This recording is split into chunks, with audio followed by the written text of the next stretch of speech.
Namaste everyone and welcome to LMS. Dear students, in this class I am going to show you the format of consolidated balance sheet and also some of the important working notes. Let's begin today's session. First note is for analysis of profits of subsidiary company. Dear students, consolidated balance ಶೀಟನ್ನು prepare ಮಾಡುವಾಗ subsidiary ಕಂಪನಿಯ ಪ್ರಾಫಿಟ್ಸನ್ನು analyse ಮಾಡೋದು ಬಹಳ ಮುಖ್ಯವಾಗಿರುತ್ತೆ. ಯಾಕೆಂದರೆ you know that subsidiary ಕಂಪನಿಯಲ್ಲಿ majority of ಸ್ಟೇಕನ್ನು ಹೋಲ್ಡಿಂಗ್ ಕಂಪನಿಯವರು ಹೊಂದಿರ್ತಾರೆ. ಹಾಗೆ ಒಂದು ಸ್ಮಾಲ್ ಪೋರ್ಷನನ್ನು ಮೈನಾರಿಟಿ ಶೇರ್ ಹೋಲ್ಡರ್ಸ್ ಕೂಡ ಹೊಂದಿರ್ತಾರೆ. ಸೊ ಈ ಸಬ್ಸಿಡರಿ ಕಂಪನಿಯ ಪ್ರಾಫಿಟಲ್ಲಿ ಹೋಲ್ಡಿಂಗ್ ಕಂಪನಿಯ ಶೇರ್ ಎಷ್ಟು, ಹಾಗೆಯೇ ಮೈನಾರಿಟಿ ಇಂಟ್ರೆಸ್ಟ್ ಎಷ್ಟು ಅನ್ನೋದನ್ನು ನಾವು ನೋಡಬೇಕಾಗತ್ತೆ. ಹಾಗೆಯೇ ಇನ್ನೊಂದು ವಿಚಾರ ನಿಮಗೆ ಗೊತ್ತಿದೆ, ಈ ಪ್ರಾಫಿಟ್ಸಲ್ಲಿ ಪ್ರೀ ಅಕ್ವಿಸಿಷನ್ ಪ್ರಾಫಿಟ್ ಕೂಡ ಇರುತ್ತೆ, ಪೋಸ್ಟ್ ಅಕ್ವಿಸಿಷನ್ ಪ್ರಾಫಿಟ್ ಕೂಡ ಇರುತ್ತೆ. You know that pre acquisition profit ಅಂದರೆ ಡೇಟ್ ಆಫ್ ಅಕ್ವಿಸಿಷನ್ಗಿಂತ ಮೊದಲು ಸಬ್ಸಿಡರಿ ಕಂಪನಿಯವರು ಅರ್ನ್ ಮಾಡಿದಂಥ ಪ್ರಾಫಿಟ್. ಹಾಗೆಯೇ ಡೇಟ್ ಆಫ್ ಅಕ್ವಿಸಿಷನ್ ಆಫ್ಟರ್ ಏನು ಪ್ರಾಫಿಟನ್ನು ಅರ್ನ್ ಮಾಡಿರ್ತಾರೆ ಅದು ಪೋಸ್ಟ್ ಅಕ್ವಿಸಿಷನ್ ಪ್ರಾಫಿಟ್ ಆಗುತ್ತೆ. ಸೊ ಸಬ್ಸಿಡರಿ ಕಂಪನಿಯ ಪ್ರಾಫಿಟನ್ನು ನಾವು ಪ್ರೀ ಅಕ್ವಿಸಿಷನ್ ಮತ್ತು ಪೋಸ್ಟ್ ಅಕ್ವಿಸಿಷನ್ ಅಂತ ಡಿವೈಡ್ ಮಾಡೋದು ಬಹಳ ಮುಖ್ಯವಾಗಿರುತ್ತೆ. ಅದಕ್ಕಾಗಿ ನಾವು ಮೊದಲು ವರ್ಕಿಂಗ್ ನೋಟನ್ನು ಪ್ರಿಪೇರ್ ಮಾಡಬೇಕಾಗತ್ತೆ. ಓಕೆ, ಇಲ್ಲಿ ಆ ವರ್ಕಿಂಗ್ ನೋಟಿನ ಫಾರ್ಮೆಟ್ ಏನಿದೆ ಅಂತ ನಾವು ನೋಡೋಣ. Here you see pre acquisition profit and post acquisition profit. Under pre acquisition profit only one category, that is capital profits. ಇಲ್ಲಿ ಪ್ರೀ ಅಕ್ವಿಸಿಷನ್ ಪ್ರಾಫಿಟ್ ಅಂದರೆ ರಿಸರ್ವ್ ಕೂಡ ಬರುತ್ತೆ, ಪ್ರಾಫಿಟ್ ಕೂಡ ಬರುತ್ತೆ. ಇವೆರಡನ್ನು ಸೇರಿಸಿ ನಾವು ಕ್ಯಾಪಿಟಲ್ ಪ್ರಾಫಿಟ್ಸ್ ಅಂತಲೇ ಕನ್ಸಿಡರ್ ಮಾಡ್ತೇವೆ. ಆದರೆ ಪೋಸ್ಟ್ ಅಕ್ವಿಸಿಷನ್ ಪ್ರಾಫಿಟಲ್ಲಿ 3 ಕ್ಯಾಟಗರಿ ಇದೆ. ಯೂಶ್ವಲಿ ಕೊನೆಯ ಕ್ಯಾಟಗರಿ ಎಲ್ಲೂ ಬರೋದಿಲ್ಲ, ಇಟ್ಸ್ ವೆರಿ ರೇರ್. ನಾನು ಜಸ್ಟ್ ನಿಮ್ಮ ಅಂಡರ್ಸ್ಟ್ಯಾಂಡಿಂಗ್ ಪರ್ಪಸ್ ಇದನ್ನು ಹೇಳ್ತಾ ಇದ್ದೇನೆ. ಬಟ್ ಯೂಶ್ವಲಿ ಬರೋದು ಇದೆರಡೇ ಐಟಮ್ಗಳು, ಒಂದು ರೆವೆನ್ಯೂ ಪ್ರಾಫಿಟ್ಸ್, ಇನ್ನೊಂದು ರೆವೆನ್ಯೂ ರಿಸರ್ವ್ಸ್. ನೀವು ಇಷ್ಟೇ ನೆನ್ಪಿಟ್ಕೊಳ್ಳಿ, ಪೋಸ್ಟ್ ಅಕ್ವಿಸಿಷನ್ ಪ್ರಾಫಿಟಲ್ಲಿ 2 ಕ್ಯಾಟಗರಿ ಬರುತ್ತೆ, ಒಂದು ರೆವೆನ್ಯೂ ಪ್ರಾಫಿಟ್ಸ್, ಇನ್ನೊಂದು revenue reserves. Let's see one by one item. First one general reserve. In case general reserve balance pre acquisition balance ಆಗಿದ್ದರೆ ಅದನ್ನು ನಾವು ಕ್ಯಾಪಿಟಲ್ ಪ್ರಾಫಿಟ್ ಅಂತ ಕನ್ಸಿಡರ್ ಮಾಡಬೇಕು. ಈಗ ಡೇಟ್ ಆಫ್ ಅಕ್ವಿಸಿಷನ್ 1/1/2021 ಅಂತ ತಿಳಿರಿ. ಓಕೆ, 31 ಡಿಸೆಂಬರ್ 2020 ತನಕ ಜನರಲ್ ರಿಸರ್ವ್ ಬ್ಯಾಲೆನ್ಸ್ ಏನಿರುತ್ತೆ ಅದನ್ನು ನಾವು ಪ್ರೀ ಅಕ್ವಿಸಿಷನ್ ಪ್ರಾಫಿಟ್ ಅಂತ ಕನ್ಸಿಡರ್ ಮಾಡಬೇಕು, ಅದು ಕ್ಯಾಪಿಟಲ್ ಪ್ರಾಫಿಟ್ ಆಗಿರುತ್ತೆ. ಇನ್ ಕೇಸ್ 1/1/2021 ನಂತರ ಜನರಲ್ ರಿಸರ್ವನ್ನು ಕ್ರಿಯೇಟ್ ಮಾಡಿದರೆ, ರಿಸರ್ವಿಗೆ ಏನಾದರೂ ಅಮೌಂಟನ್ನು ಟ್ರಾನ್ಸ್ಫರ್ ಮಾಡಿದರೆ ಅದೇನಾಗುತ್ತೆ, ರೆವೆನ್ಯೂ ರಿಸರ್ವ್ ಅಂತ ಕನ್ಸಿಡರ್ ಆಗುತ್ತೆ. ಅದು ಪೋಸ್ಟ್ ಅಕ್ವಿಸಿಷನ್ನಲ್ಲಿ ಬರುತ್ತೆ. ಬಿಲೋ ದ್ಯಾಟ್ ನಾವು ರೆವೆನ್ಯೂ ರಿಸರ್ವ್ ಅಂತ ಅದನ್ನು ಕನ್ಸಿಡರ್ ಮಾಡಬೇಕು. Next other reserves. ಇದು ಕೂಡ ಸೇಮ್, ಪ್ರೀ ಅಕ್ವಿಸಿಷನ್ ರಿಸರ್ವ್ ಆಗಿದ್ದರೆ ಅದು ಕ್ಯಾಪಿಟಲ್ ಪ್ರಾಫಿಟ್ ಆಗುತ್ತೆ, ಪೋಸ್ಟ್ ಅಕ್ವಿಸಿಷನ್ ರಿಸರ್ವ್ ಆಗಿದ್ದರೆ ಅದು ರೆವೆನ್ಯೂ ರಿಸರ್ವ್ ಆಗುತ್ತೆ. Next profit and loss account. ಇದು ಪ್ರೀ ಅಕ್ವಿಸಿಷನ್ ಪ್ರಾಫಿಟ್ ಆದರೆ ಕ್ಯಾಪಿಟಲ್ ಪ್ರಾಫಿಟ್ ಅಂತ ಕನ್ಸಿಡರ್ ಆಗುತ್ತೆ. ಒಂದು ವೇಳೆ ಪೋಸ್ಟ್ ಅಕ್ವಿಸಿಷನ್ ಪ್ರಾಫಿಟ್ ಆಗಿದ್ದರೆ ರೆವೆನ್ಯೂ ಪ್ರಾಫಿಟ್ ಅಂತ ಕನ್ಸಿಡರ್ ಆಗುತ್ತೆ. ಹಾಗೆ ಇನ್ ಕೇಸ್ ಇಲ್ಲಿ ಲಾಸ್ ಇದ್ದರೆ, ಸರ್ಪ್ಲಸ್ ಬದಲಿಗೆ ಲಾಸ್ ಇದ್ದರೆ, ಪ್ರೀ ಅಕ್ವಿಸಿಷನ್ ಲಾಸ್ ಇದ್ದರೆ ಅದು ಕ್ಯಾಪಿಟಲ್ ಲಾಸ್ ಆಗುತ್ತೆ, ಪೋಸ್ಟ್ ಅಕ್ವಿಸಿಷನ್ ಲಾಸ್ ಇದ್ದರೆ ರೆವೆನ್ಯೂ ಲಾಸ್ ಅಂತ ಕನ್ಸಿಡರ್ ಆಗುತ್ತೆ. Next item profit on revaluation of assets. ನಿನ್ನೆ ದಿನ ನಾವು ಡಿಸ್ಕಸ್ ಮಾಡಿದ್ವಿ under valuation and over valuation. Under valuation ಅಂದರೆ ಆ್ಯಕ್ಚುಯಲ್ ವ್ಯಾಲ್ಯೂಗಿಂತ ಕಡಿಮೆ ವ್ಯಾಲ್ಯೂಗೆ ಅಸೆಟ್ಸನ್ನು ಶೋ ಮಾಡಿದರೆ ಅದಕ್ಕೆ ನಾವು ಅಂಡರ್ ವ್ಯಾಲ್ಯೂಯೇಷನ್ ಅಂತ ಹೇಳ್ತೇವೆ. ಇನ್ ಕೇಸ್ ಅಂಡರ್ ವ್ಯಾಲ್ಯೂಯೇಷನ್ ಆಗಿದ್ರೆ ಅಲ್ಲಿ ಪ್ರಾಫಿಟ್ ಆಗಿರುತ್ತೆ, profit on revaluation of assets ಅಂತ ನಾವು ಅದನ್ನು ಹೇಳ್ತೇವೆ. ಇನ್ ಕೇಸ್ ಆ ಪ್ರಾಫಿಟ್ಟು ಪ್ರೀ ಅಕ್ವಿಸಿಷನ್ ಪೀರಿಯಡ್ಗೆ ರಿಲೇಟ್ ಇದ್ದರೆ ಅದನ್ನು ನಾವು ಕ್ಯಾಪಿಟಲ್ ಪ್ರಾಫಿಟ್ ಅಂತ ಕನ್ಸಿಡರ್ ಮಾಡಬೇಕು. ಇನ್ ಕೇಸ್ ಈ ಪ್ರಾಫಿಟ್ ಅನ್ನೋದು ಪೋಸ್ಟ್ ಅಕ್ವಿಸಿಷನ್ ಪೀರಿಯಡ್ಗೆ ರಿಲೇಟೆಡ್ ಇದ್ದರೆ ಆಗ ಅದನ್ನು ನಾವು ರೆವೆನ್ಯೂ ಪ್ರಾಫಿಟ್ ಅಂತ ಕನ್ಸಿಡರ್ ಮಾಡಬಾರ್ದು, ಯಾಕೆಂದರೆ ಅದು ಕ್ಯಾಪಿಟಲ್ ನೇಚರಲ್ಲಿ ಇರುತ್ತೆ. ಸೊ ಅದನ್ನು ನಾವು ಸಪ್ರೇಟಾಗಿ post acquisition profit on revaluation ಅಂತಲೇ ಶೋ ಮಾಡಬೇಕು. ಹಾಗೆ ಬ್ಯಾಲೆನ್ಸ್ ಶೀಟ್, ಕನ್ಸಾಲಿಡೇಟೆಡ್ ಬ್ಯಾಲೆನ್ಸ್ ಶೀಟಲ್ಲೂ ಕೂಡ ಹೋಲ್ಡಿಂಗ್ ಕಂಪನಿಯ ಶೇರನ್ನು ನಾವು ಸಪ್ರೇಟಾಗಿಯೇ ಶೋ ಮಾಡಬೇಕಾಗತ್ತೆ. In case minority share holders interest ಕೂಡ ಅದರಲ್ಲಿ ಇದ್ದರೆ ಅದನ್ನು ಮೈನಾರಿಟಿ ಇಂಟ್ರೆಸ್ಟ್ ಕ್ಯಾಲ್ಕ್ಯುಲೇಷನಲ್ಲಿ ಇನ್ಕ್ಲೂಡ್ ಮಾಡಬೇಕು. Next loss on revaluation of assets. In case over valuation ಆದರೆ ಅಲ್ಲಿ ಲಾಸ್ ಅರೈಸ್ ಆಗುತ್ತೆ, ಅದಕ್ಕೆ ನಾವು loss on revaluation of assets ಅಂತ ಹೇಳ್ತೇವೆ. ಅದು ಪ್ರೀ ಅಕ್ವಿಸಿಷನ್ ಪೀರಿಯಡ್ಗೆ ಸಂಬಂಧಿಸಿದರೆ ಅದನ್ನು ನಾವು ಕ್ಯಾಪಿಟಲ್ ಲಾಸ್ ಅಂತ ಕನ್ಸಿಡರ್ ಮಾಡ್ತೇವೆ. ಅದು ಪೋಸ್ಟ್ ಅಕ್ವಿಸಿಷನ್ ಪೀರಿಯಡ್ದು ಆಗಿದ್ದರೆ ರೆವೆನ್ಯೂ ಲಾಸ್ ಅಂತ ಕನ್ಸಿಡರ್ ಮಾಡ್ತೇವೆ. ಈ ರೀತಿಯಾಗಿ ಪ್ರತಿಯೊಂದು ಐಟಮನ್ನು ನಾವು ಅನಲೈಸ್ ಮಾಡಬೇಕಾಗತ್ತೆ. ಇಟ್ಸ್ ವೆರಿ ಸಿಂಪಲ್, ಭಾಳ ಕಾಂಪ್ಲಿಕೇಟೆಡ್ ಅಂತ ತಿಳ್ಕೊಬೇಡಿ. ಇದ್ದಿದ್ದು ಎರಡು ನೇಚರ್, ಒಂದು ಪ್ರೀ ಅಕ್ವಿಸಿಷನ್ ನೇಚರಿನ ಪ್ರಾಫಿಟ್, ಇನ್ನೊಂದು ಪೋಸ್ಟ್ ಅಕ್ವಿಸಿಷನ್. ಡೇಟ್ ಆಫ್ ಅಕ್ವಿಸಿಷನ್ಗಿಂತ ಮೊದಲು ಅರ್ನ್ ಮಾಡಿದ್ದೆಲ್ಲ ಪ್ರೀ ಅಕ್ವಿಸಿಷನ್, ಅದಕ್ಕೂ ನಂತರದ್ದೇನಿರುತ್ತೆ ಪೋಸ್ಟ್ ಆಕ್ವಿಸಿಷನ್ ಇರುತ್ತೆ. ಪ್ರೀ ಆಕ್ವಿಸಿಷನ್ ಪ್ರಾಫಿಟ್ ಇರಲಿ ರಿಸರ್ವ್ ಇರಲಿ ಅದನ್ನು ನಾವು ಕ್ಯಾಪಿಟಲ್ ಪ್ರಾಫಿಟ್ ಅಂತಲೇ ಕನ್ಸಿಡರ್ ಮಾಡ್ತೇವೆ. U C general reserve, P&L account ಯಾವುದೇ ಇರಲಿ, ಪ್ರೀ ಆಕ್ವಿಸಿಷನ್ ಇದೆ ಅಂದರೆ ಅದು ಕ್ಯಾಪಿಟಲ್ ಪ್ರಾಫಿಟ್ ಅಂತಲೇ ಕನ್ಸಿಡರ್ ಆಗುತ್ತೆ. ಇನ್ ಕೇಸ್ ಪೋಸ್ಟ್ ಆಕ್ವಿಸಿಷನ್ ಇದ್ದರೆ ರಿಸರ್ವನ್ನು ನಾವು ರೆವೆನ್ಯೂ ರಿಸರ್ವ್ ಅಂತ ಕನ್ಸಿಡರ್ ಮಾಡ್ತೇವೆ. ಪ್ರಾಫಿಟ್ ಇದ್ದರೆ ಅದನ್ನು ರೆವೆನ್ಯೂ ಪ್ರಾಫಿಟ್ ಅಂತ ಕನ್ಸಿಡರ್ ಮಾಡ್ತೇವೆ. ಈ ಪ್ರಾಫಿಟ್ ಆನ್ ರಿವ್ಯಾಲ್ಯೂಯೇಷನ್ ಏನಿರುತ್ತಲ್ವ ಅದು ಸ್ವಲ್ಪ ಡಿಫ್ರೆಂಟ್ ಇದೆ, ಬಟ್ ಅದನ್ನು ಕೇಳೋದು ಕಡಿಮೆ. ನೀವು ಕಾನ್ಸೆಪ್ಟನ್ನು ಅಂಡರ್ಸ್ಟ್ಯಾಂಡ್ ಮಾಡ್ಕೊಳ್ಳಿ ಅಷ್ಟೇ. Profit on revaluation of assets ಇದ್ದಾಗ ಪ್ರೀ ಆಕ್ವಿಸಿಷನ್ ಇದ್ದರೆ ಯಾವುದೇ ಚೇಂಜಸ್ ಇಲ್ಲ, ಅದು ಕ್ಯಾಪಿಟಲ್ ಪ್ರಾಫಿಟ್ ಅಂತಲೇ ಆಗುತ್ತೆ. ಪೋಸ್ಟ್ ಆಕ್ವಿಸಿಷನ್ ಇದ್ದರೆ ಅದು ರೆವೆನ್ಯೂ ಪ್ರಾಫಿಟ್ ಆಗಲ್ಲ, ಅದನ್ನು ಸಪ್ರೇಟಾಗಿ ನಾವು ಶೋ ಮಾಡಬೇಕು ಅಷ್ಟೇ. ಲಾಸ್ ಆನ್ ರಿವ್ಯಾಲ್ಯೂಷನ್ ಇದ್ದರೆ ಪ್ರೀ ಆಕ್ವಿಸಿಷನ್ ಇದ್ದರೆ ಕ್ಯಾಪಿಟಲ್ ಲಾಸ್, ಪೋಸ್ಟ್ ಆಕ್ವಿಸಿಷನ್ ಇದ್ದರೆ ರೆವೆನ್ಯೂ ಲಾಸ್. ಇಲ್ಲಿ ಯಾವುದೇ ಚೇಂಜಸ್ ಕೂಡ ಇರೋದಿಲ್ಲ, ಓನ್ಲಿ ಇದು ಮಾತ್ರ ಡಿಫ್ರೆಂಟ್ ಇದೆ. ಪೋಸ್ಟ್ ಆಕ್ವಿಸಿಷನ್ ಪ್ರಾಫಿಟ್ ಇದ್ದರೆ ಅದನ್ನು ಸಪ್ರೇಟಾಗಿ ನೀವು ಶೋ ಮಾಡಬೇಕು ಅಷ್ಟೇ. ಇದಾದ ಮೇಲೆ ನಾವು ಎಲ್ಲ ಟೋಟಲನ್ನು ಮಾಡ್ಕೊಳ್ಬೇಕು. ಅಂದರೆ ಕ್ಯಾಪಿಟಲ್ ಪ್ರಾಫಿಟ್ ಟೋಟಲ್ ಎಷ್ಟು, ರೆವೆನ್ಯೂ ಪ್ರಾಫಿಟ್ ಟೋಟಲ್ ಎಷ್ಟು, ರೆವೆನ್ಯೂ ರಿಸರ್ವ್ ಟೋಟಲ್ ಎಷ್ಟು, in case post acquisition profit on revaluation ಇದ್ದರೆ ಅದರ ಟೋಟಲ್ ಎಷ್ಟು ಅಂತ ಟೋಟಲನ್ನು ಮಾಡ್ಕೊಳ್ಬೇಕು. ಈ ಟೋಟಲಲ್ಲಿ ಹೋಲ್ಡಿಂಗ್ ಕಂಪನಿಯ ಶೇರ್ ಎಷ್ಟಿದೆ ಅದನ್ನು ಕ್ಯಾಲ್ಕುಲೇಟ್ ಮಾಡಬೇಕು. ಹಾಗೆ ಮೈನಾರಿಟಿ ಇಂಟ್ರೆಸ್ಟ್ ಎಷ್ಟಿದೆ ಅಂತ ಅದನ್ನು ಕೂಡ ಕ್ಯಾಲ್ಕುಲೇಟ್ ಮಾಡಬೇಕು. ಇದು ತುಂಬ ಇಂಪಾರ್ಟೆಂಟ್ ಆಗಿರುವಂಥ ವರ್ಕಿಂಗ್ ನೋಟ್ ಆಗಿರುತ್ತೆ. ಇಲ್ಲಿ ನಾನು ರಿವ್ಯಾಲ್ಯೂಷನ್ ಪ್ರಾಫಿಟ್ ಬಗ್ಗೆ ನಿಮ್ಗೆ ಆಲ್ರೆಡಿ ಎಕ್ಸ್ಪ್ಲೇನ್ ಮಾಡಿದ್ದೇನೆ.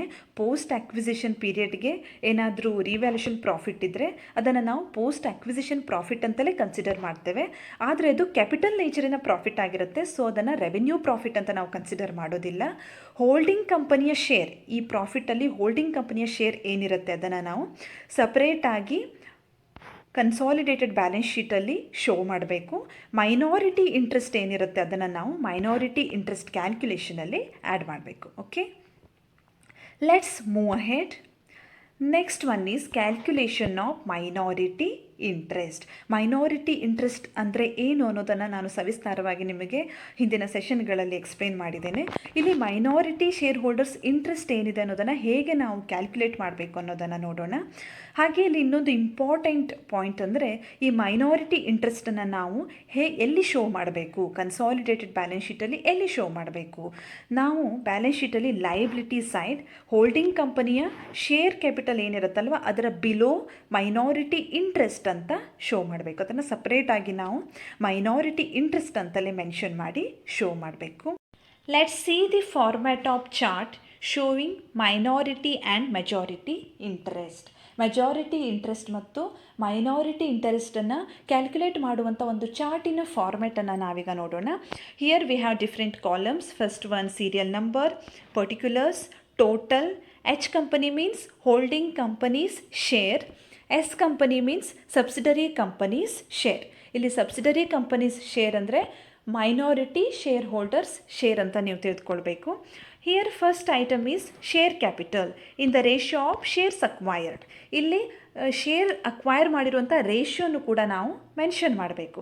ಫಾರ್ ಎಕ್ಸಾಂಪಲ್ ಹೋಲ್ಡಿಂಗ್ ಕಂಪನಿಯವರು 80% ಆಫ್ ಶೇರ್ಸನ್ನು ಅಕ್ವೈರ್ ಮಾಡಿದ್ದಾರೆ ಅಂದರೆ ಅಲ್ಲಿ ರೇಷಿಯೋ ಏನಾಗುತ್ತೆ, 80% 20% ಅಥವಾ 4:1 ಅಂತ ನಾವು ಕನ್ಸಿಡರ್ ಮಾಡಬೇಕು. ಇಲ್ಲಿ ಟೋಟಲ್ ಶೇರ್ ಕ್ಯಾಪಿಟಲನ್ನು ನಾವು ಮೆನ್ಷನ್ ಮಾಡಬೇಕು.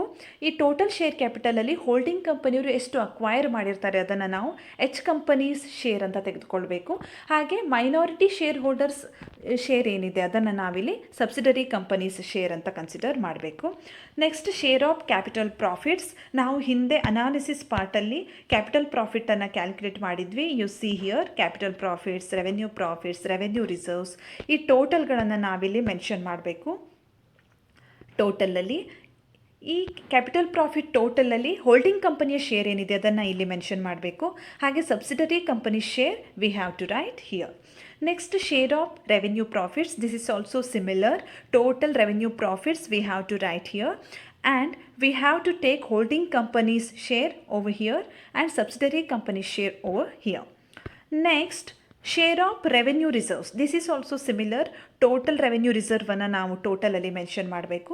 ಹಾಗೆ ಹೋಲ್ಡಿಂಗ್ ಕಂಪನಿಯ ಶೇರನ್ನು ಇಲ್ಲಿ ಮೆನ್ಷನ್ ಮಾಡಬೇಕು. ಮೈನಾರಿಟಿ ಶೇರ್ ಹೋಲ್ಡರ್ಸ್ ಶೇರನ್ನು ಇಲ್ಲಿ ಮೆನ್ಷನ್ ಮಾಡಬೇಕು. Next share of post acquisition profit on revaluation of assets. In case ಅದು ಇದ್ದರೆ, ಯೂಶ್ವಲ್ ಕೇಸಲ್ಲಿ ಅದನ್ನು ಕೊಡೋದಿಲ್ಲ. ಇನ್ ಕೇಸ್ ಕೊಟ್ಟರೆ ಟೋಟಲನ್ನು ನಾವಿಲ್ಲಿ ಮೆನ್ಷನ್ ಮಾಡಬೇಕು, ಹೋಲ್ಡಿಂಗ್ ಕಂಪನಿಯ ಶೇರನ್ನು ಇಲ್ಲಿ ಮೆನ್ಷನ್ ಮಾಡಬೇಕು, ಹಾಗೆ ಸಬ್ಸಿಡರಿ ಕಂಪನಿಯ ಶೇರನ್ನು ಇಲ್ಲಿ ಮೆನ್ಷನ್ ಮಾಡಬೇಕು. Preference share capital, in case subsidiary ಕಂಪನಿಯಲ್ಲಿ ಪ್ರಿಫರೆನ್ಸ್ ಶೇರ್ ಕ್ಯಾಪಿಟಲ್ಲು ಕೂಡ ಇದ್ದರೆ ಅದರ ಟೋಟಲನ್ನು we have to mention over here. And ಆ ಟೋಟಲಲ್ಲಿ ಹೋಲ್ಡಿಂಗ್ ಕಂಪನಿ ಅಕ್ವೈರ್ ಮಾಡಿರುವಂತಹ ಪೋರ್ಷನನ್ನು ಹೋಲ್ಡಿಂಗ್ ಕಂಪನಿ ಶೇರ್ ಅಂತ ನಾವು ಕನ್ಸಿಡರ್ ಮಾಡಬೇಕು. ಹಾಗೆಯೇ ಮೈನಾರಿಟಿ ಶೇರ್ ಹೋಲ್ಡರ್ ಶೇರ್ ಏನಿದೆ ಅದನ್ನು ಸಬ್ಸಿಡರಿ ಕಂಪನಿ ಶೇರ್ ಅಂತ ಕನ್ಸಿಡರ್ ಮಾಡಬೇಕು. Then we have to take total. ಇಲ್ಲಿ ಟೋಟಲ್ ನಾವೇನು ಎಚ್ ಕಂಪನಿ ಶೇರನ್ನು ಮಾಡ್ತೇವೆ ಅದು ಮೆಜಾರಿಟಿ ಇಂಟ್ರೆಸ್ಟ್ ಆಗಿರುತ್ತೆ. ಹಾಗೆ ಎಸ್ ಕಂಪನಿ ಶೇರ್ಗಳ ಟೋಟಲ್ ಏನಾಗಿರುತ್ತೆ ಅದು ಮೈನಾರಿಟಿ ಇಂಟ್ರೆಸ್ಟ್ ಅಂತ ಕನ್ಸಿಡರ್ ಆಗುತ್ತೆ. ಇದನ್ನು 5 ಮಾರ್ಕ್ಸಿಗೆ ಕೂಡ ನಿಮಗೆ ಕೇಳ್ತಾರೆ. Calculation of majority and minority interest ಅಂತ ಆ ಕ್ಯಾಲ್ಕ್ಯುಲೇಷನ್ ಇರುತ್ತೆ. Let's move ahead. Next, calculation of cost of control. ಈ ಕಾನ್ಸೆಪ್ಟನ್ನು ಕೂಡ ನಾವು ಡಿಸ್ಕಸ್ ಮಾಡಿದ್ವಿ ಹಿಂದಿನ ಸೆಷನ್ನಲ್ಲಿ. ಇಲ್ಲಿ 2 ಟರ್ಮ್ಗಳು ನಮಗೆ ಬಹಳ ಇಂಪಾರ್ಟೆಂಟ್ ಆಗ್ತವೆ. ಮೊದಲನೇದು cost of investment or cost of acquisition. ಇದನ್ನು ನಾವು ಪರ್ಚೇಸ್ ಕನ್ಸಿಡರೇಷನ್ ಅಂತ ಕೂಡ ಹೇಳ್ಬೋದು. ಅಮಾಲ್ಗಮೇಷನ್ ಚಾಪ್ಟ್ರಲ್ಲಿ ನಾವು ಡಿಸ್ಕಸ್ ಮಾಡಿದ್ವಿ ಪರ್ಚೇಸ್ ಕನ್ಸಿಡರೇಷನ್ ಅಂತ. ಇದು ಸಿಮಿಲರ್ ಆಗಿದೆ.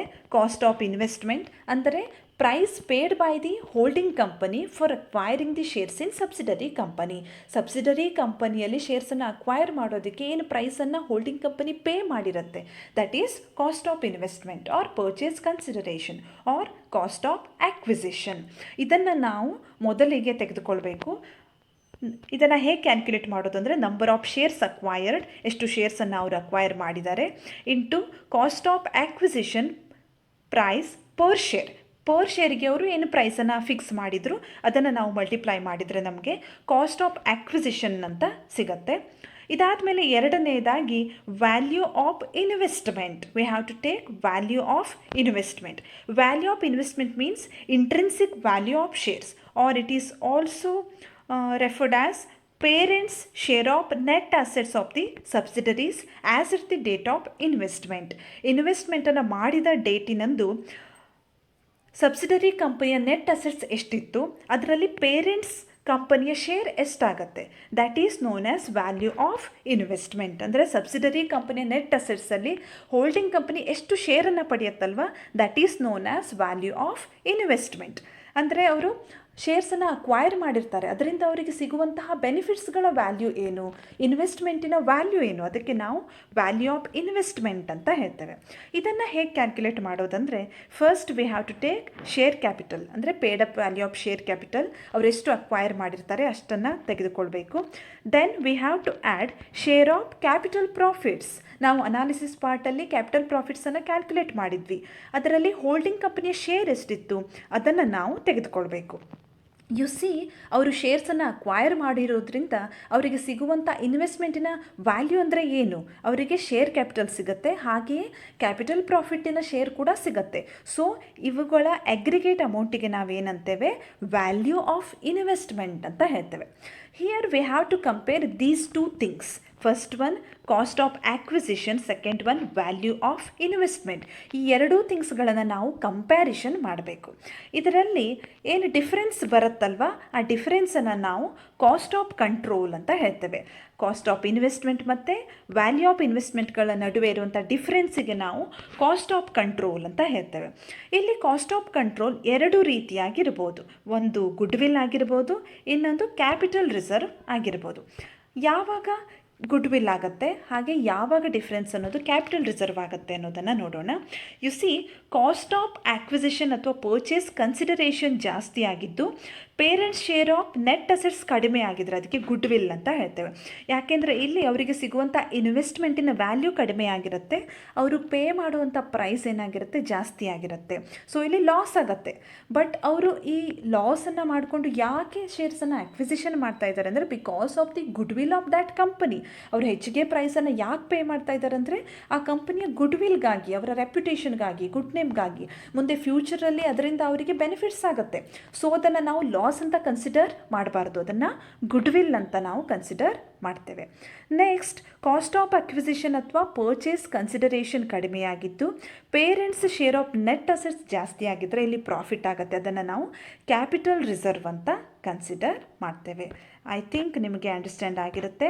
ಇದು ಕೂಡ ಬಹಳ ಇಂಪಾರ್ಟೆಂಟ್. 3 ವರ್ಕಿಂಗ್ ನೋಟ್ಗಳು ಬಹಳ ಇಂಪಾರ್ಟೆಂಟ್. ಮೊದಲನೇದು analysis of profits of subsidiary, ಎರಡನೇದು minority interest and majority interest calculation, ಮೂರನೇದು cost of control. Here it's very simple, we have to compare 2 things. One, cost of investment, ಅವರೇನು ಪ್ರೈಸನ್ನು ಪೇ ಮಾಡಿರ್ತಾರೆ. ಇನ್ನೊಂದು value of investment, ಅವರ ಇನ್ವೆಸ್ಟ್ಮೆಂಟಿಂದ ಅವ್ರಿಗೇನು benefit ಸಿಗುತ್ತೆ, that is share capital ಮತ್ತು capital ಪ್ರಾಫಿಟಿನ ಶೇರ್. ಇವುಗಳ ಎರಡನ್ನು ನಾವು ಕಂಪೇರ್ ಮಾಡಿದಾಗ ಬರುವಂಥ ಡಿಫ್ರೆನ್ಸನ್ನು ನಾವು either goodwill or capital reserve ಅಂತ ಕನ್ಸಿಡರ್ ಮಾಡ್ತೇವೆ. ಕಾಸ್ಟ್ ಆಫ್ ಇನ್ವೆಸ್ಟ್ಮೆಂಟ್ ಜಾಸ್ತಿ ಆಗಿದ್ದರೆ ಗುಡ್ ವಿಲ್ ಆಗುತ್ತೆ, ವ್ಯಾಲ್ಯೂ ಆಫ್ ಇನ್ವೆಸ್ಟ್ಮೆಂಟ್ ಜಾಸ್ತಿ ಆಗಿದ್ದರೆ ಕ್ಯಾಪಿಟಲ್ ರಿಸರ್ವ್ ಆಗುತ್ತೆ. Let's see the format of consolidated statement of assets and liabilities or consolidated balance sheet. Dear students, consolidated balance ಶೀಟನ್ನು ಹೇಗೆ ಪ್ರಿಪೇರ್ ಮಾಡಲಾಗತ್ತೆ ಅಂದರೆ, ಹೋಲ್ಡಿಂಗ್ ಕಂಪನಿ ಮತ್ತು ಸಬ್ಸಿಡರಿ ಕಂಪನಿಗಳ ಎಲ್ಲ ಇಂಡಿವಿಜುವಲ್ ಬ್ಯಾಲೆನ್ಸಸ್ಗಳನ್ನು ಲೈನ್ ಬೈ ಲೈನ್ ಬೇಸಿಸಲ್ಲಿ ಕಂಬೈನ್ ಮಾಡಿ ಈ ಒಂದು ಕನ್ಸಾಲಿಡೇಟೆಡ್ ಬ್ಯಾಲೆನ್ಸ್ ಶೀಟನ್ನು ಪ್ರಿಪೇರ್ ಮಾಡಲಾಗತ್ತೆ. ಅದರ ಫಾರ್ಮ್ಯಾಟ್ ಹೇಗಿದೆ ಅನ್ನೋದನ್ನು ನಾವು ಈ ಸೆಷನಲ್ಲಿ ನೋಡೋಣ. ಇಲ್ಲಿ ಮೊದಲನೇ ಪಾರ್ಟ್ ಅಂದರೆ equity and liabilities. In that first one is shareholders funds. In that 2 items are there. First one share capital, second one reserves and surplus. ಇಲ್ಲಿ ಎರಡನೇ ಐಟಮ್ ಅಂದರೆ ಮೈನಾರಿಟಿ ಇಂಟ್ರೆಸ್ಟ್. ಹಿಂದೆ ನಾವು ಮೈನಾರಿಟಿ ಇಂಟ್ರೆಸ್ಟನ್ನು ಕ್ಯಾಲ್ಕುಲೇಟ್ ಮಾಡುವಂಥ ಒಂದು ಚಾರ್ಟನ್ನು ನೋಡಿದ್ವಿ. ಆ ಚಾರ್ಟಿನ ಪ್ರಕಾರ ನಾವು ಮೈನಾರಿಟಿ ಇಂಟ್ರೆಸ್ಟನ್ನು ಕ್ಯಾಲ್ಕುಲೇಟ್ ಮಾಡಿ ಅದರ ಅಮೌಂಟನ್ನು ಇಲ್ಲಿ ಮೆನ್ಷನ್ ಮಾಡಬೇಕಾಗತ್ತೆ. Next, non current liabilities and last one current liabilities. In that trade payables, short-term borrowings, other current liabilities. Okay, ಇವೆಲ್ಲವುಗಳನ್ನು ಆ್ಯಡ್ ಮಾಡಿದಾಗ ನಮಗೆ ಟೋಟಲ್ ಇಕ್ವಿಟಿ ಆ್ಯಂಡ್ ಲಯಬಿಲಿಟೀಸ್ ಅನ್ನೋದು ಸಿಗುತ್ತೆ. Next part is assets. In that non current assets, in that fixed assets. ಈ fixed ಅಸೆಟ್ಸಲ್ಲಿ tangible fixed assets ಮತ್ತು intangible fixed assets ಅಂತ 2 ಐಟಮ್ಸ್ಗಳು ಬರುತ್ತೆ. Second one non current investments and second main heading current assets. In that inventories, trade receivables, cash and cash equivalents ಇವೆಲ್ಲವುಗಳನ್ನು add ಮಾಡಿ total ಅಸೆಟ್ಸನ್ನು ನಾವು ಇಲ್ಲಿ mention ಮಾಡ್ತೇವೆ. ಈಗ ನಾವು ಬ್ಯಾಲೆನ್ಸ್ ಶೀಟ್ಗೆ ಸಂಬಂಧಪಟ್ಟಂತಹ ಕೆಲವು ಇಂಪಾರ್ಟೆಂಟ್ ನೋಟ್ಗಳನ್ನು ನೋಡೋಣ. First note is for share capital. In that we have to take authorized capital, issued and subscribed capital, and then we have to take total. ವಿದ್ಯಾರ್ಥಿಗಳೇ, ನೀವು ಕೇಳಬಹುದು, ಹೋಲ್ಡಿಂಗ್ ಕಂಪನಿ ಸಬ್ಸಿಡರಿ ಕಂಪನಿಯಲ್ಲಿ ಮೆಜಾರಿಟಿ ಆಫ್ ಶೇರ್ಸನ್ನು ಅಕ್ವೈರ್ ಮಾಡಿರುತ್ತೆ. ಹಾಗಿದ್ರೆ ಆ ಶೇರ್ಸನ್ನು ಕೂಡ ನಾವು ಈ share capital under ತೆಗೆದುಕೊಳ್ಳಬಹುದಾ? Subsidiary ಕಂಪನಿಯ ಪೂರ್ತಿ ಶೇರ್ ಕ್ಯಾಪಿಟಲನ್ನು ನಾವು ಹೋಲ್ಡಿಂಗ್ ಕಂಪನಿಯ ಶೇರ್ ಕ್ಯಾಪಿಟಲ್ ಜೊತೆಗೆ ಆ್ಯಡ್ ಮಾಡಬಹುದಾ? ಖಂಡಿತ ಇಲ್ಲ. ಯಾಕೆಂದರೆ ಇಲ್ಲಿ ಅದು ಎಲಿಮಿನೇಟ್ ಆಗುತ್ತೆ. ಯಾಕೆ ಎಲಿಮಿನೇಟ್ ಆಗುತ್ತೆ ಅಂದರೆ, ಯು ಸಿ, ಹೋಲ್ಡಿಂಗ್ ಕಂಪನಿಯ ಬ್ಯಾಲೆನ್ಸ್ ಶೀಟಲ್ಲಿ ಅಸೆಟ್ ಸೈಡ್ ಅದು ಒಂದು ಐಟಮನ್ನು ಹೊಂದಿರುತ್ತೆ. That is investment in subsidiary company. ಅವರು ಎಷ್ಟು ಶೇರ್ಸನ್ನು ಅಕ್ವೈರ್ ಮಾಡಿರ್ತಾರೋ ಅದನ್ನು ಇನ್ವೆಸ್ಟ್ಮೆಂಟ್ ಇನ್ ಸಬ್ಸಿಡರಿ ಕಂಪನಿ ಅಂತ ಅಸೆಟ್ ಸೈಡು ಶೋ ಮಾಡ್ತಾರೆ. ಹಾಗೆಯೇ ಸಬ್ಸಿಡರಿ ಕಂಪನಿಯ ಲಯಬಿಲಿಟಿ ಸೈಡ್ ಇರುವಂಥ ಇಕ್ವಿಟಿ ಪೋರ್ಷನಲ್ಲಿ ಪೇರೆಂಟ್ ಕಂಪನಿಯ ಸ್ಟೇಕ್ ಏನಿರುತ್ತಲ್ವ ಅದು ಇನ್ಕ್ಲೂಡ್ ಆಗಿರುತ್ತೆ. ಸೊ ಇವೆರಡೂ ಕೂಡ ಎಲಿಮಿನೇಟ್ ಆಗುತ್ತೆ. ಯಾಕೆಂದರೆ ಇಲ್ಲಿ ನಾವು ಒಂದು ಗ್ರೂಪಿನ ಅಂಡರ್ ಬರುವಂಥ ಎಲ್ಲ ಕಂಪನಿಗಳನ್ನು ಸಹ ಸಿಂಗಲ್ ಎಕನಾಮಿಕ್ ಎಂಟಿಟಿ ಅಂತ ಕನ್ಸಿಡರ್ ಮಾಡಿ ಕನ್ಸಾಲಿಡೇಟೆಡ್ ಬ್ಯಾಲೆನ್ಸ್ ಶೀಟನ್ನು ಪ್ರಿಪೇರ್ ಮಾಡ್ತೇವೆ. ಸೊ ಇವೆರಡೂ ಕೂಡ ಎಲಿಮಿನೇಟ್ ಆಗುತ್ತೆ. ಯಾವುದು? ಪೇರೆಂಟ್ ಕಂಪನಿಯು ಸಬ್ಸಿಡರಿ ಕಂಪನಿಯ ಇಕ್ವಿಟಿಯಲ್ಲಿ ಹೊಂದಿದಂತಹ ಪೋರ್ಷನ್ ಮತ್ತು ಹೋಲ್ಡಿಂಗ್ ಕಂಪನಿಯ ಬ್ಯಾಲೆನ್ಸ್ ಶೀಟಲ್ಲಿ ಇರುವಂತಹ ಇನ್ವೆಸ್ಟ್ಮೆಂಟ್ ಇನ್ ಸಬ್ಸಿಡರಿ ಇವೆರಡೂ ಕೂಡ ಎಲಿಮಿನೇಟ್ ಆಗುತ್ತೆ. ನೀವು ಕನ್ಸಾಲಿಡೇಟೆಡ್ ಬ್ಯಾಲೆನ್ಸ್ ಶೀಟನ್ನು ಪ್ರಿಪೇರ್ ಮಾಡುವಾಗ ಹೋಲ್ಡಿಂಗ್ ಕಂಪನಿ ಸಬ್ಸಿಡರಿ ಕಂಪನಿಯಲ್ಲಿ ಹೊಂದಿದಂತಹ ಶೇರ್ ಕ್ಯಾಪಿಟಲಿನ ಪೋರ್ಷನನ್ನು ತೆಗೆದುಕೊಳ್ಬಾರ್ದು. ಓನ್ಲಿ ಹೋಲ್ಡಿಂಗ್ ಕಂಪನಿಯ ಬ್ಯಾಲೆನ್ಸ್ ಶೀಟಲ್ಲಿ ಎಷ್ಟು ಶೇರ್ ಕ್ಯಾಪಿಟಲ್ ಇರುತ್ತಲ್ವ ಅದನ್ನು ಮಾತ್ರ ಕನ್ಸಿಡರ್ ಮಾಡಬೇಕು. ಇದು ಬಹಳ ಇಂಪಾರ್ಟೆಂಟ್ ಆದಂಥ ಅಡ್ಜಸ್ಟ್ಮೆಂಟು. ಮುಂದೆ ಪ್ರಾಬ್ಲಮ್ ಮಾಡುವಾಗ ಕೂಡ ನಾವು ಇದನ್ನು ನೋಡೋಣ. Next note is for reserves and surplus. In that we have to take capital reserve as per working note, ಅಂದರೆ ಕಾಸ್ಟ್ ಆಫ್ ಕಂಟ್ರೋಲ್ ವರ್ಕಿಂಗ್ ನೋಟಲ್ಲಿ ಕ್ಯಾಪಿಟಲ್ ರಿಸರ್ವ್ ಇದ್ದರೆ ಅದನ್ನು ನಾವು ಇಲ್ಲಿ ಮೆನ್ಷನ್ ಮಾಡಬೇಕು. Next we have to take general reserve of H limited. ಹಾಗೆಯೇ S limited ಅಂದರೆ subsidiary ಕಂಪನಿಯ ಪೋಸ್ಟ್ ಅಕ್ವಿಸಿಷನ್ ರಿಸರ್ವಲ್ಲಿ ಏನಾದರೂ ಶೇರ್ ಇದ್ದರೆ ಅದನ್ನು ಕೂಡ ನಾವು ಇಲ್ಲಿ ಆ್ಯಡ್ ಮಾಡಬೇಕಾಗತ್ತೆ. Next surplus, here we have to take P n L account credit balance. Holding ಕಂಪನಿಯ P n L account credit ಬ್ಯಾಲೆನ್ಸನ್ನು ನಾವು ಶೋ ಮಾಡಬೇಕು. ಹಾಗೆಯೇ ಸಬ್ಸಿಡರಿ ಕಂಪನಿಯ ಪೋಸ್ಟ್ ಅಕ್ವಿಸಿಷನ್ ಪ್ರಾಫಿಟ್ಟಲ್ಲಿ ಹೋಲ್ಡಿಂಗ್ ಕಂಪನಿ ಹೊಂದಿದಂಥ ಶೇರನ್ನು ಕೂಡ ನಾವು ಇದಕ್ಕೆ ಆ್ಯಡ್ ಮಾಡಬೇಕಾಗತ್ತೆ. ನೆಕ್ಸ್ಟ್ ಏನಾದರೂ ಅನ್ರಿಯಲೈಸ್ಡ್ ಪ್ರಾಫಿಟ್ ಇದ್ದರೆ ಅದನ್ನು ಕೂಡ ನಾವು ಈ ಪಿ ಎನ್ ಎಲ್ ಅಕೌಂಟ್ ಬ್ಯಾಲೆನ್ಸಲ್ಲೇ ಡಿಡಕ್ಟ್ ಮಾಡಬೇಕು. Then we have to take total reserves and surplus. Next non current liabilities. In that long term borrowings, holding ಕಂಪನಿಯ ಲಾಂಗ್ ಟರ್ಮ್ ಬಾರೋವಿಂಗ್, ಅದಕ್ಕೆ ನಾವು ಸಬ್ಸಿಡರಿ ಕಂಪನಿಯ ಲಾಂಗ್ ಟರ್ಮ್ ಬಾರೋವಿಂಗ್ಸನ್ನು ಆ್ಯಡ್ ಮಾಡಬೇಕು. ಹಾಗೆ ಆ ಟೋಟಲಲ್ಲಿ inter company borrowings ಏನಾದರೂ ಇದ್ದರೆ ಅದನ್ನು ಡಿಡಕ್ಟ್ ಮಾಡಿ ಫೈನಲ್ ಅಮೌಂಟ್ ಕಾಲಮಲ್ಲಿ ತೆಗೆದುಕೊಳ್ಬೇಕು.